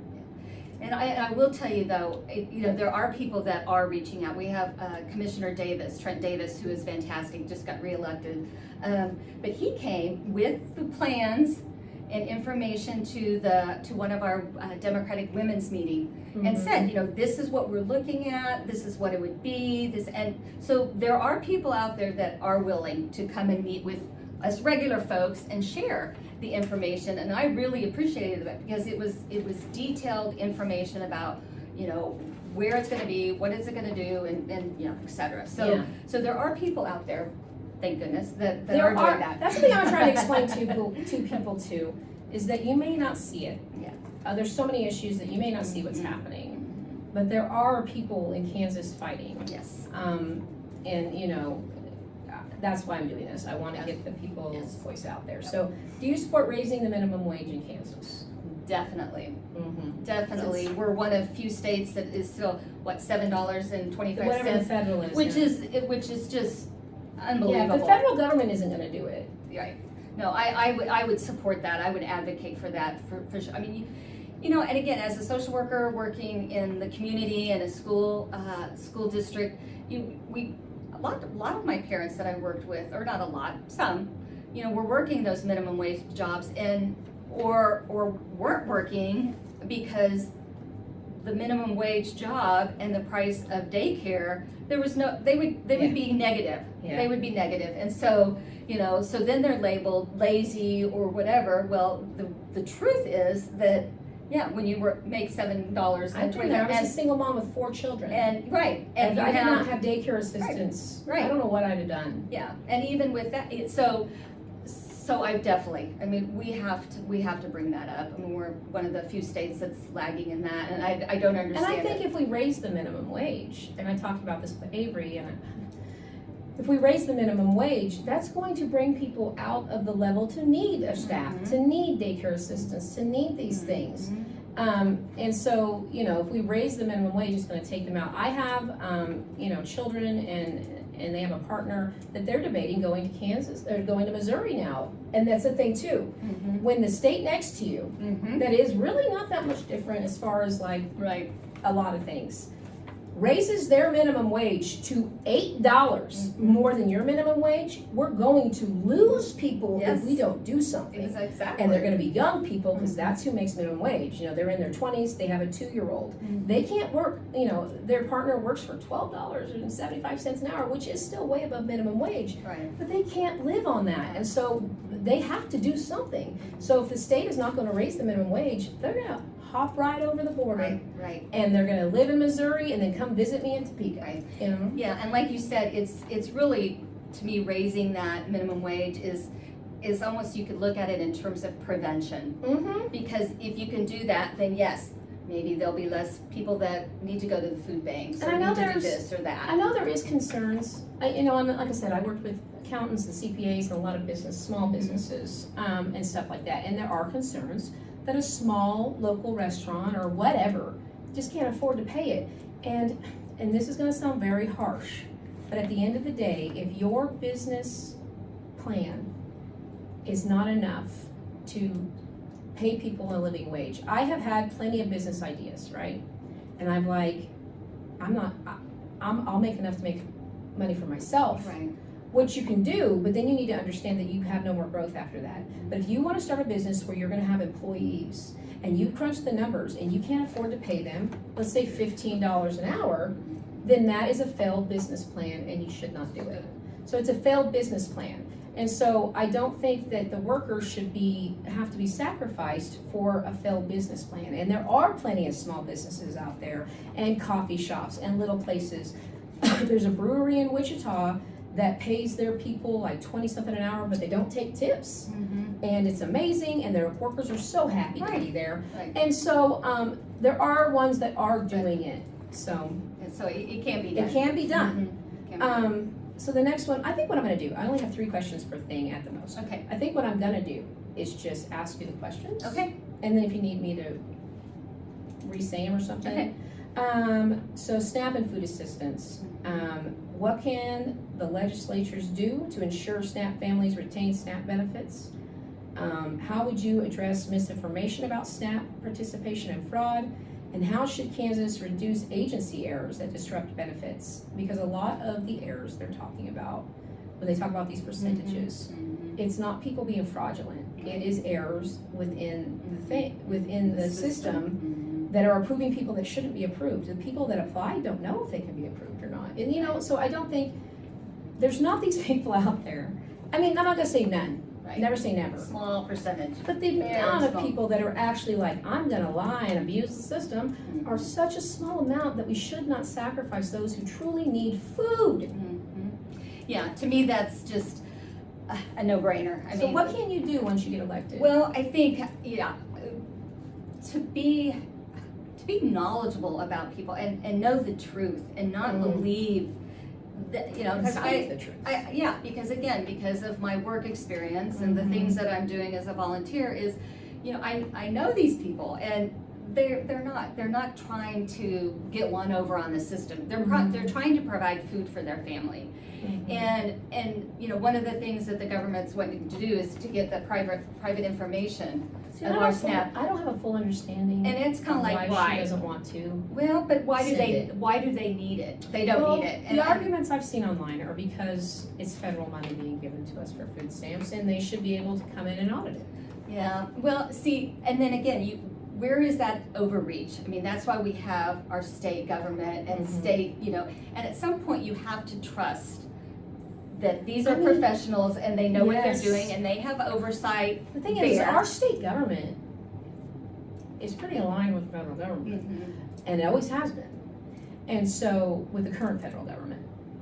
And so, they have set the rules. They have set up all these things. So, if there is something wrong in the system, if there is somebody not to trust to do the job, it would be them. Right, right. And you know, when you look at all the cuts that were made, you know, these are the office people that that were cut. And so again, when your caseload is beyond manageable, there's going to be errors. It's not the people again trying to pull one over on you. And so, like a lot of things in this state. Because I can speak to Kansas. The center used to be downtown, right by the bus station. It was very easy to get to. Now it's way down south, and I can tell they're actively making it harder and harder to even get to the building. And you have to. I used to be on them. I have helped many people get on them by being the main thing I do besides helping them fill out the application. Is being their person, their representative that they can then call to do their interview, that has all their information and can know their stuff. Because when you get a 6-hour window for a phone call and you have a job, or you can't just sit by your phone waiting for 6 hours for someone to call. So I don't have a lot of time. I would say I kind of semi-retired. And I'm a neenie, and I can sit by my phone and wait for a phone call. But so yeah. No, I mean, I support the SNAP benefits. I think, I don't think there's, again, the percentage that's trying to pull one over or get free stuff is, no. People truly are going hungry, and whatever way that we can help manage that, I'm support that 100%. All right, the next one is childcare. Right. Do you support recent changes to the Kansas childcare laws? What legislations would you support to make childcare more affordable? And how would you expand access to safe, high-quality childcare statewide? Because there's a very problem in the rural areas for childcare. Yes, childcare is, and childcare needs to be quality, it needs to be accessible, and it needs to be affordable. And how you wrap all those things together is a good question. I think, grants or whatever that's available. There's money available. We are sitting on like a 1 billion, Kansas is like a 1 billion rainy day fund. There's funds out there. Yeah, that was just on the, I was on a Zoom call for new candidates running and. So what is a rainy day fund supposed to be for? Are there any parameters? Or is it just kind of I don't want to say a slush fund because that makes it sound bad, but is it just kind of like I know the city manager has this extra money and that's how they want to pay for the sales tax. They have money they throw in there and they put it in there when they need it. Right. I mean, I think it's for if there would be some kind of natural disaster in one of our big cities or, something like that if the state would have to come up with $1 billion. Yeah. And so, and I think it was brought up in the context of, the making medical health services more available, like I said earlier. Seniors, to me, should be able to have free access to dental and hearing services because I know people that can't afford dental care and so they just have their teeth pulled. That's what I do. So I got $1,500 worth of teeth back here to fix them. I'm like, just take them out. I'm gonna get dentures eventually. So yeah. I don't know what else I was supposed to say. So would you expand expanding access to rural areas? And I know some of that's in the recent laws. Yeah. Do you support the recent laws? You'd have to probably refresh my memory on recent laws. But they just made changes. I know what I've seen as far as the complaints to the laws. What the concerns are for people is that they have lowered the standards for childcare. I really like the commission or whatever they're setting up, and they're Yes, I making do all too. people focus Yes, on it. yes. I love that. Yeah. But I think the concern is that they're lowering standards for childcare workers to Okay. enter the field, and they're lowering standards for home daycares and stuff to try to get more people to do it. And I don't know what they are now. I know what they were when I was doing a daycare, and the home daycares were already pretty lax. As far as like having visits and things like that. So I think that's the problem that a lot of people have with it, and where this question came from. Yeah, and I mean, I think it doesn't matter. You know, at the end of the day, there needs to be some accountability, whether it's home or a center or whatever. So there needs to be some protection for parents dropping off your child. That there's some expectations. Mm-hmm. You know what those are, and hopefully they're not watering down those too much. But again, it goes back to what the wage is for those daycare workers. The wage. Again, when you don't have a living wage and you're spending 9 hours with children. I worked at a daycare for 6 months in Des Moines, and I did it for $12 an hour. Yeah. And I couldn't continue to do it for that kind of money. Yeah. And I was great at it. Right. And so nobody can do it at that. In order to come out even, you have to have 7-8 kids. And these aren't like high school students. No. That are doing it. Adults work all day in a daycare. You can't have a high school student doing that. So when you're talking about minimum wage jobs, I don't think you should get paid $15 to flip burgers. Well, do you think somebody should get paid $15 to take care of your baby children? all day? I do. Yeah. So I think there again has to be that accountability and that balance between regulations that are going to keep kids safe and parents at ease, but also paying those providers a living wage so that they can work there and feel good about it and be able to feed their own children. Yeah, I think that I forgot what I was gonna say. It's fine. We've said it. I'll think of it later and I'll put it in words on a video. So healthcare and public health. And so the first one is, do you support expanding Medicaid in Kansas using federal ACA funds? Would you, what should the legislature do to address rural hospital closures and healthcare access? And how would you expand access to mental health care services? Lots of specific questions. Yeah, and again, I don't have specific answers now. I have ideas, but again, to me, it shouldn't be my solutions. That's why I'm going to Beloit and going to Concordia and having small meetings and talking to people because, what do you think would be a good solution? Right. This is your community. I always told kids when they came into my social work office that I didn't have a magic wand behind the door. I can't fix everything, but I can listen. I can problem solve with you. I can maybe give you some ideas, but I'm not going to solve the problem for you. Yeah. And I think that's kind of with some of these issues too, is that your community needs to be involved in the discussion, and what will work in Beloit might not work in Salina and vice versa. Yeah, and a lot of these issues like here. So again, I've mentioned it a couple times, and when you talk about Medicaid expansion, it means so many different things to so many people. So, I just know that we were offered money through the ACA when it came out to expand our Medicaid, just money from the federal government, and we refused it because of who was in the office. Right. And you saw that down in Texas with the flood. They didn't take money because of who was in the office, and that is just why are we leaving money sitting on the table that would help us because of who's behind the money? Exactly. No, I would support that. I think we have left money on the table, or it goes to other states, and Kansas is losing out, and we have a lot of people, especially our elderly and children, people with disabilities that need those extra services, and they are so expensive. And that really plays into the mental health services. Because at the end of the day, one of the best things that can happen for people as somebody that has mental health issues is I need insurance. Right. I need to be able to go to a doctor.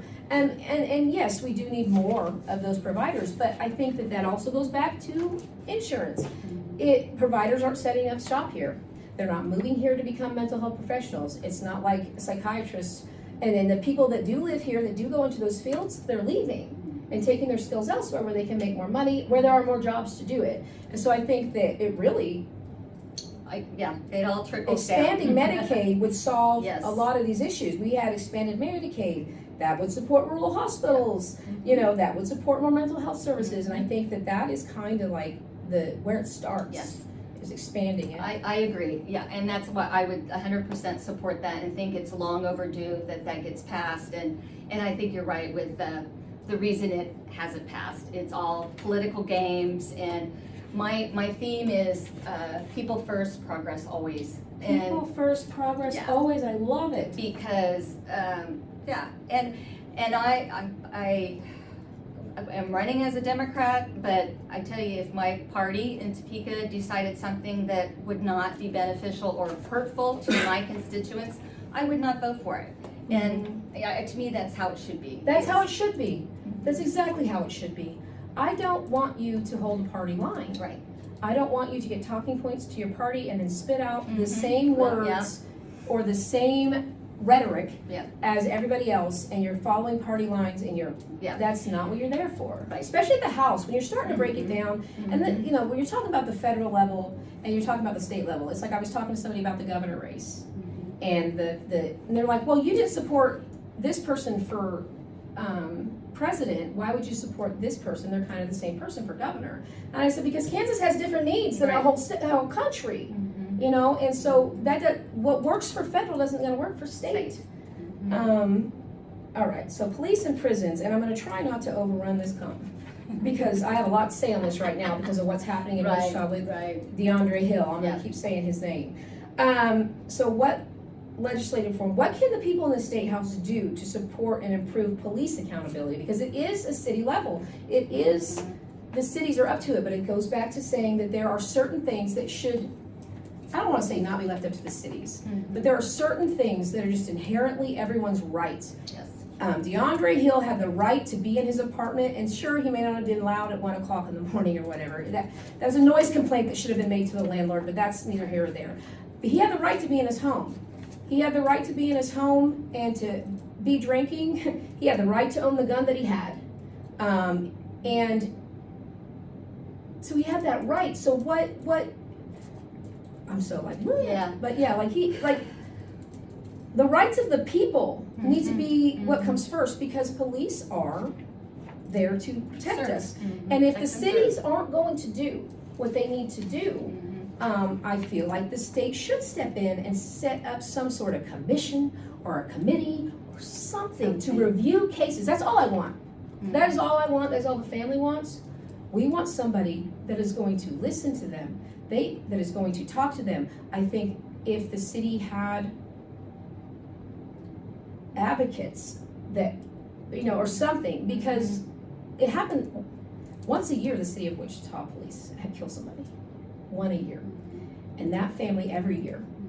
Because a lot of times it's not cut and dry as far as who is responsible. There are times that there was one, the guy, we've seen the videos, and they tried very hard to get him to put his gun down. And they did everything they could, and we're talking like at a gas station that's out here, and they really they followed their policies. They tried to de-escalate it. They asked him not to. And then my biggest thing is that the reaction of the police officer afterwards made me feel bad for him. And every single police officer there, after it happened, ran towards that man and tried to save his life. They shot him once or twice. They didn't unload on him. They were not shooting him to try to kill him. And unfortunately, he did die. But I think that, yes, sometimes they do have to use their gun to protect themselves and people around them. But I think that a lot of times they're just, DeAndre was shot 9 times, and I just don't see how, unless they're on PCP and won't go down, how anybody needs to be shot 9 times to subdue them in a tiny little hallway. Right. And so I think that, and they say that it's about training, and they say that it's about all this other stuff, but these officers, I've requested their training records. But there's training in place. What's supposedly good training. There's supposed to be, they did not follow their own protocol.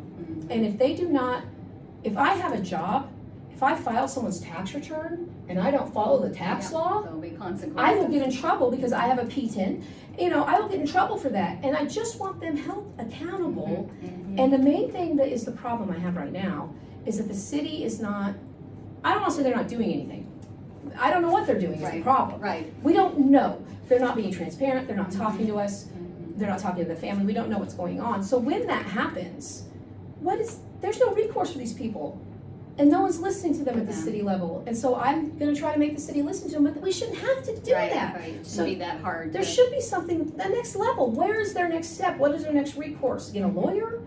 Yeah. I'd like something at the state level for those people, a committee or something, for those people to reach out to that are going to look at this case and decide if the city, Objectively. because at the end of the day, it has to be, the police shouldn't be, police should not be investigating themselves. The city should not be investigating itself. So there has to be somebody at the state level. There has to be somebody that's going to step in and investigate those people. That's not, the problems with a lot of these small ones, and police and stuff, is that people in the city council, the mayor, these police officers are people's friends. They're people's families. They've grown up with them. Right. And so they see me calling them out as an attack on them. When I'm not, I'm attacking the system that they have chosen, whether it's through their job or whether it's through getting elected to be part of. And so I'm trying to hold the system accountable. It's not a personal attack on them, but I am going to call out those individuals that are literally the only ones that have the answers. That this family desperately, for almost 2 weeks now, have been desperately begging for. And so the state should have something. Yeah. And I would, I agree. There needs to be some accountability and the transparency, again, two very important words that sometimes gets lost among the way. It's overused. Yeah.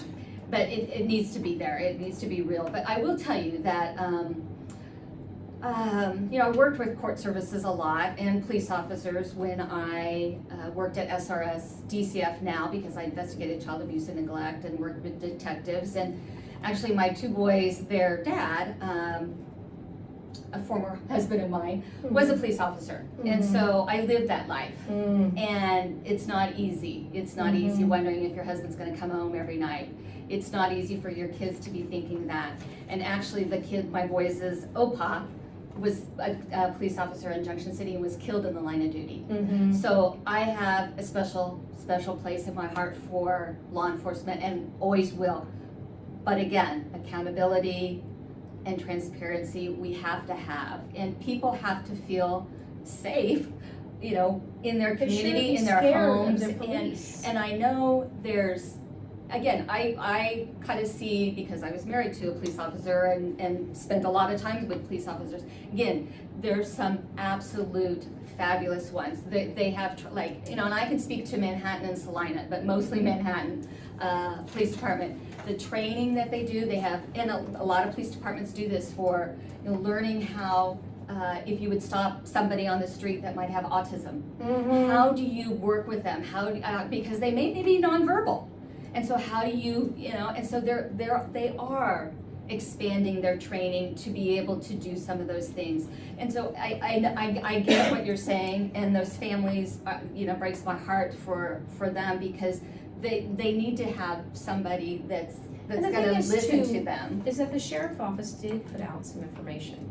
If the sheriff office hadn't had their press conference the very next day and released 1 minute of the worst, I've spent a lot of time recently looking at, because I have video editing, I've spent a lot of time recently looking at the things happening in Minnesota and the footage from that to find out the truth. And I've slowed it down, like, did he grab the gun? What has happened? And I have it on my big TV and I'm really honing in on it. I have watched Alex Pretty die in slow-mo 100 times. And so I know what's out there and what can be out there. And this is the worst police footage. I mean, so it's like, if they hadn't done that, I understand there's an investigation, and I understand that the city council members or the mayor may have personal opinions about this that they can't share because of their job, and but to do nothing, to say nothing to the family, to make zero post about it.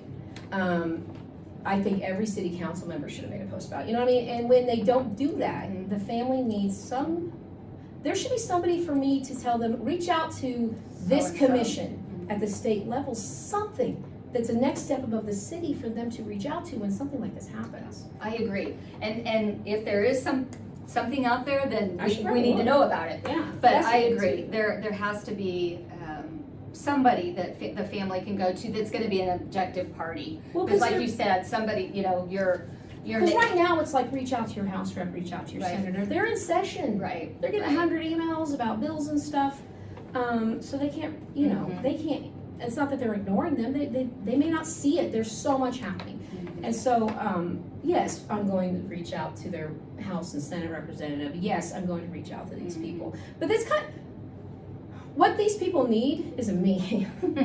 They need an advocate. They need an advocate that knows the system, that knows the people, that I built a rapport. Right. Fort Carr knows who I am, or whoever they are. The city council people know who I am. So I've built a rapport with these people, and I kind of have their respect a little bit. And so they need an advocate that knows right, the system, and that can help them in this.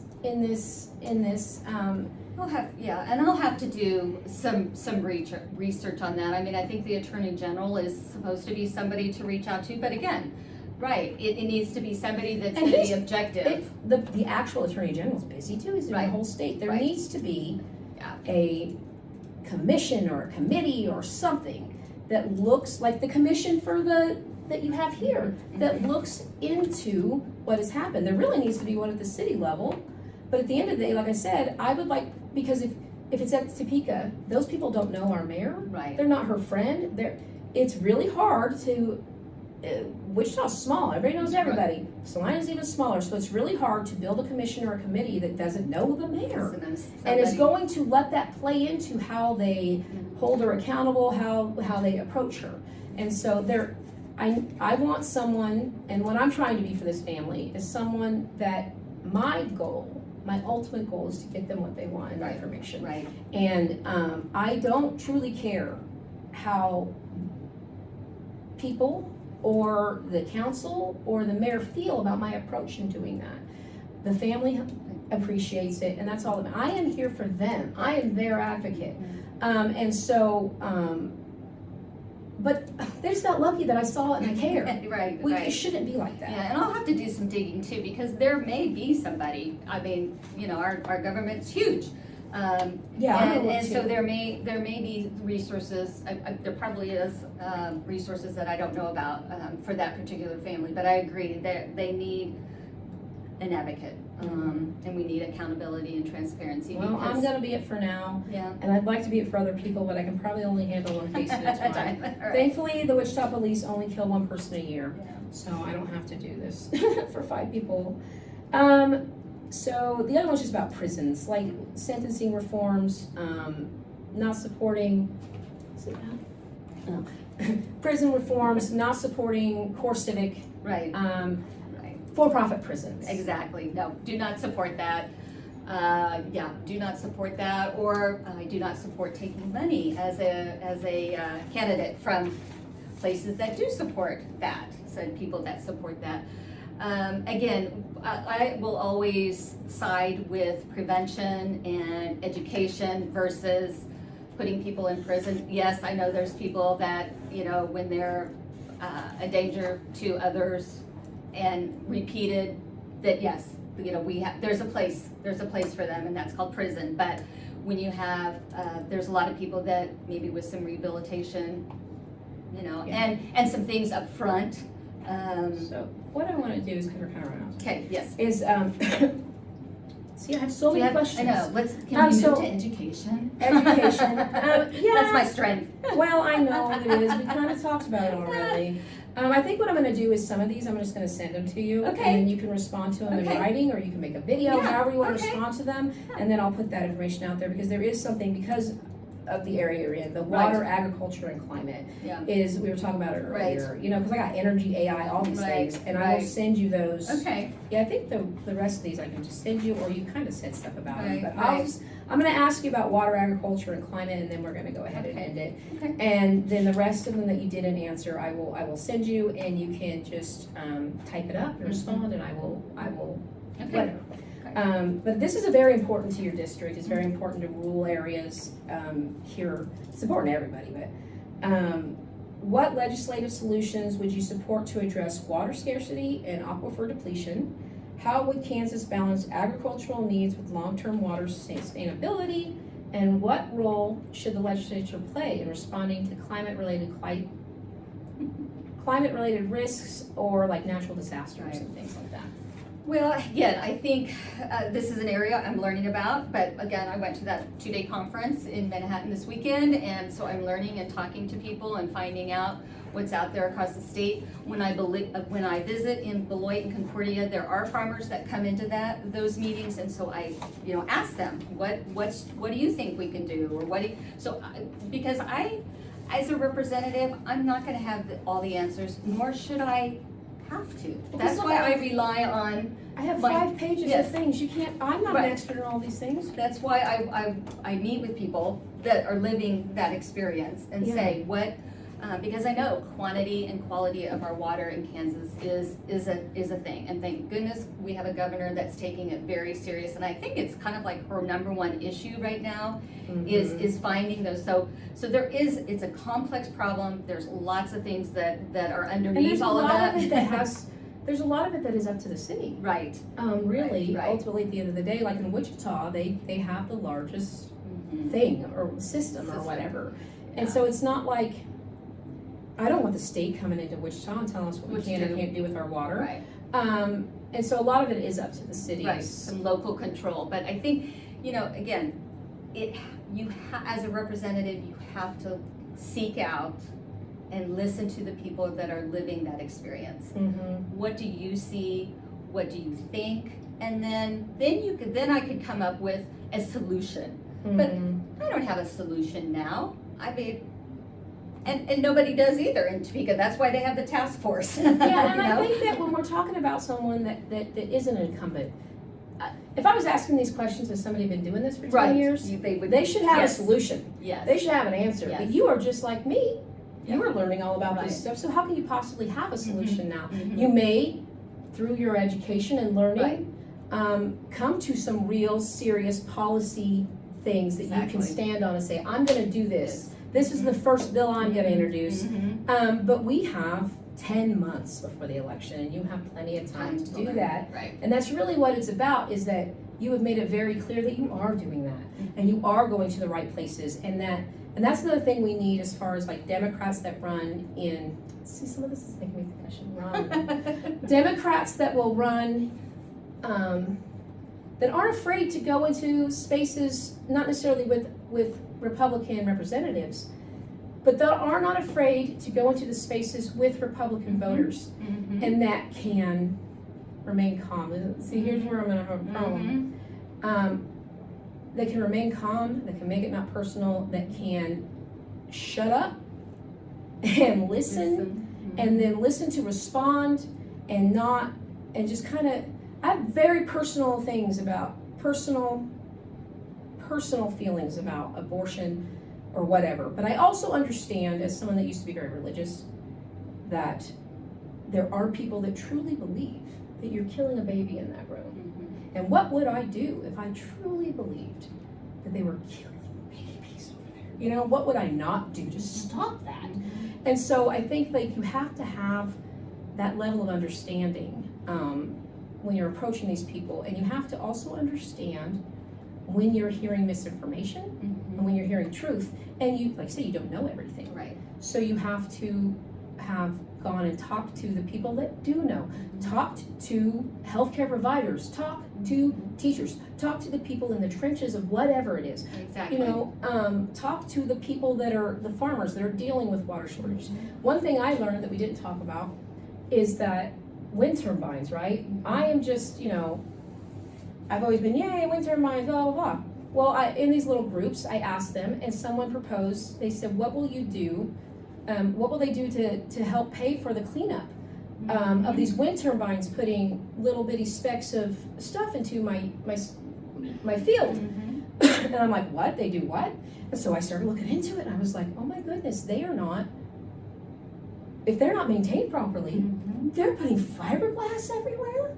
So there are problems. Right. And like a lot of things, it comes down to, yes, I believe in wind energy, but I also believe that I want the energy to stay here.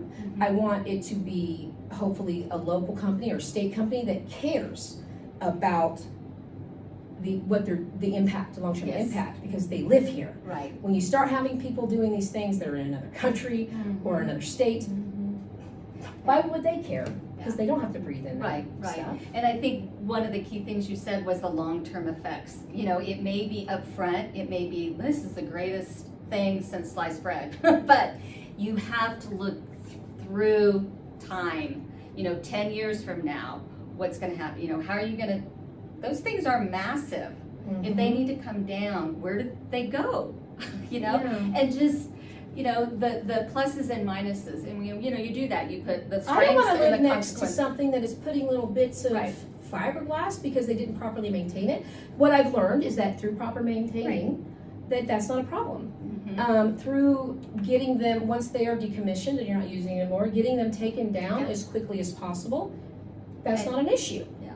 And so, and then, yes, what recourse do people have when these companies have not done that, and now their field is full of fiberglass, Right. and their asthmatic child can't go outside and play because they're breathing. I went on a deep dive because I was like, what? I've never heard any of this, and I looked into it. I found reputable publications that were talking about it, that weren't just politicians and their talking points, and I was like, there is a problem, or there's potential Yes. for a problem here, and this person is experiencing that problem. Right now, they are having fiberglass thrown all over their field, Yeah. and so, no one's doing anything about it, and I hate that. Right. No one's listening to them, and I hate again, that. looking at long, it might be a great idea initially, but what are the long-term That's another thing I effects? think Is- representatives need to do that they're not doing. Yeah. Because when you're doing it for your political career, you're thinking about the next election. If you get into office, I don't want you thinking about your next election. Trust me, I won't. don't want you thinking, if I vote this way, people won't elect me again. Yeah. If No, I you say can write this, this people won't down. elect me. You can Yeah, write what's this your down. promise? Yes. I want a Yeah. Caracal promise from you. I promise not to be thinking about being reelected. Yeah. This is a short-term goal for me.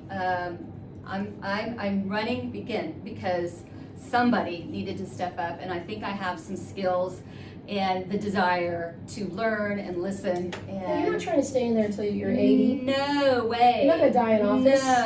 No. So you can write that down, every one of And you. then can write I would that expect down. that when you are done, you'll know, Oh, when you've had enough and you're ready, that you would then help maybe find the next person. yes. That's one thing we're not doing. You need to find Yes. the next person and then support Oh, them. Trust me, I already have You people need to that find young your people. replacement.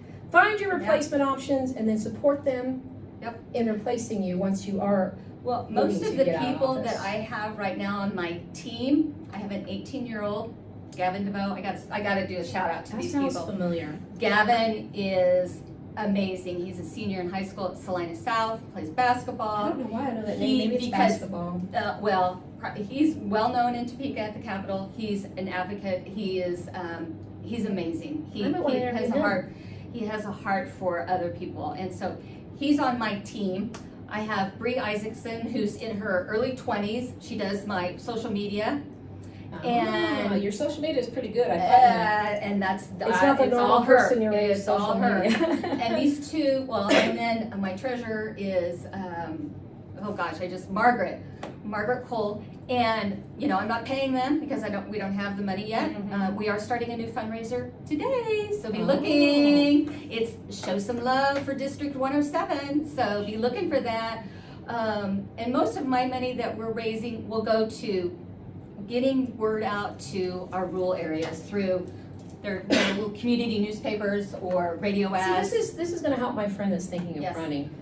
Because he sees the massive amounts of money that Kansas House representatives are getting. He's like, why do they need that much money? I said, I don't know, because I understand if you're at the state level or the federal level, you need a lot of money to get the word out there. You got to have It's expensive. TV ads, but a House district person has 25,000 people, and some of them have bigger Right. areas to go around, but I expect you as a candidate to go out there and go around those places. I don't want you just posting on social media. I don't want you just making a TV ad. I want you to go out there and talk to them, and I want to see that. And so you have to have money to do that if you don't have it yourself. It's gas, and I mean, I know, like, just in this endeavor myself, like I had to borrow my daughter's car. So when you're wanting regular people to run for office, you have to understand they don't have the money to run for office and drive all around their district. And so I think, and then when I look at your campaign finances, Yes. I will also look at where you spent your money, and I don't want to see you going out of the country for No. something. No. I don't want to see, I'm going to look at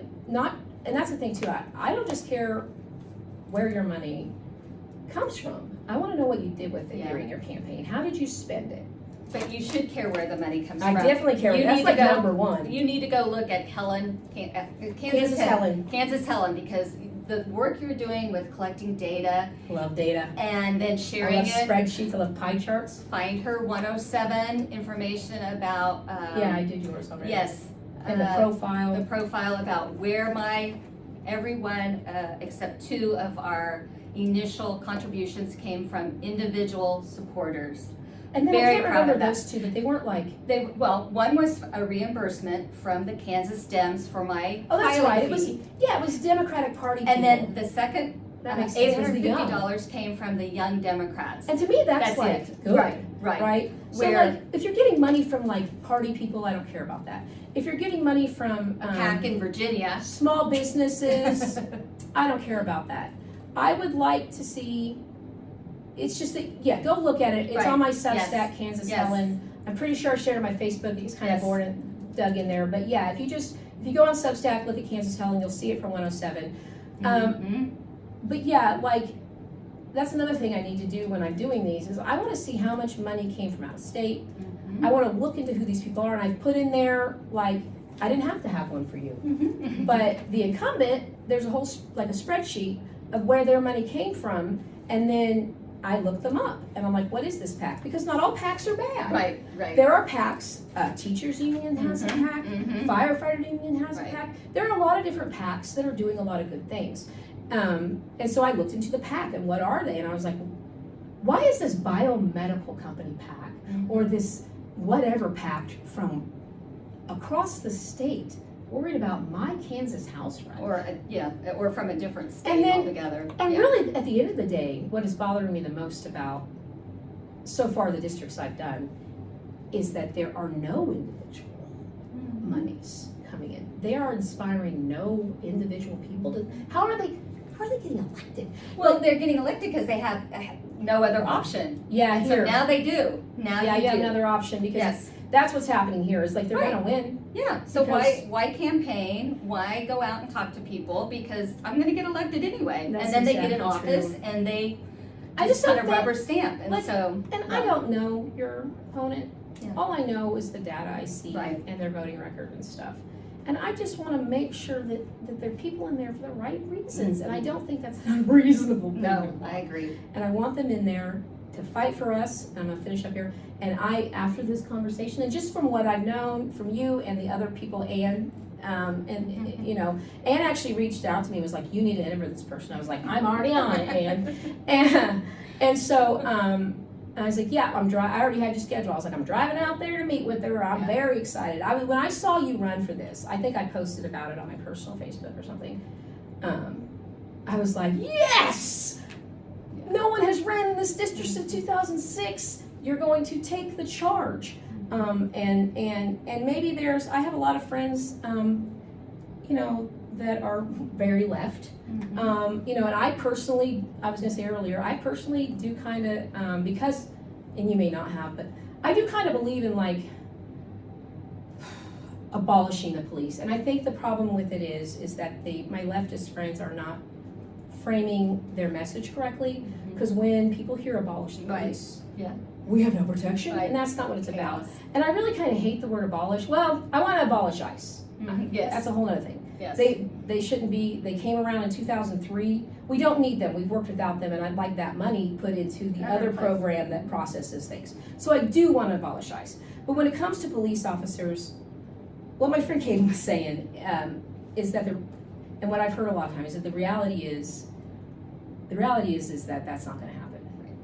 We are not going to fully ever get rid of Mhm. a police force of some kind. Right. But even the police recognize that we need help. We need resources. We shouldn't be taking care of these calls, right? We shouldn't be going out to every single call. And then every single call doesn't need someone with a gun at it.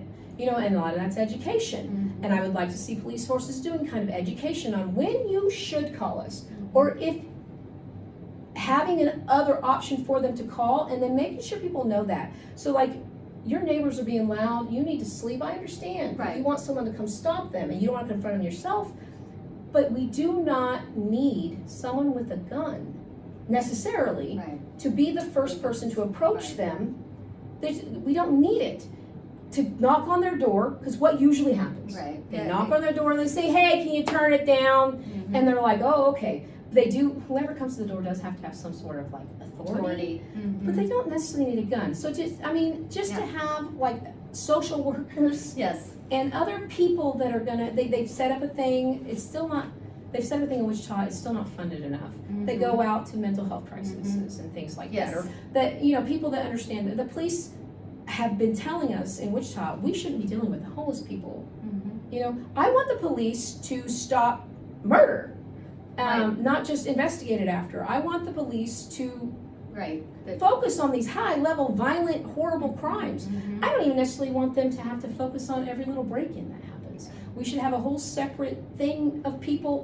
I don't need someone to come to my house to take a report about a break-in that has a gun. What, you know, and it's just like, it's a resource problem. And it is, and it all comes down to money. That's really what abolish, just so you know, that's really what, when someone says abolish the police, not all of them, they're not saying that. They're saying that the police get too much money, and we think they're, I actually have a really good Substack on it that I wrote a long time ago when I was dealing with the city last year, of like 10 things that they could take that money when they were discussing the budget. And I sent it to the city council, and I say, here are 10 things that I think would be a better use of our money, that have been proven to reduce crime and to do all the things that you say giving the police more money would do. And that's the thing I'm gonna put on Kansas Helen, is I have a huge spreadsheet that my friend Radar started and I'm gonna finish, that shows the police's budget with the crime rates. And from what I'm seeing preliminarily, it's not even tied to how much money they have. What I can see it most tied to at this point is the national savings amount, like the national amount of money people have in their savings account almost ties exactly to the crime rates in Kansas. So what that tells me is it's resources. It's resources. And I know there's, again, I'll go back to Manhattan. I'm not sure about Salina, but I believe they do have, they have hired in the last 10 years, they have hired social workers that go out and have increased the training for police officers, because again, you know, it all goes back to training, and years ago there was no training on mental health. You know, but there is now, and actually other people that go to those calls and that then have holding the the police accountable when they don't follow that training is, you know, is an important part. And it also goes back to that accountability and transparency. Those are our words of the day. All right, well, I'm gonna go ahead and finish. Thank you so much. Thank you. This was my best interview yet. It's my number 3. Sorry, Avery, I'm learning.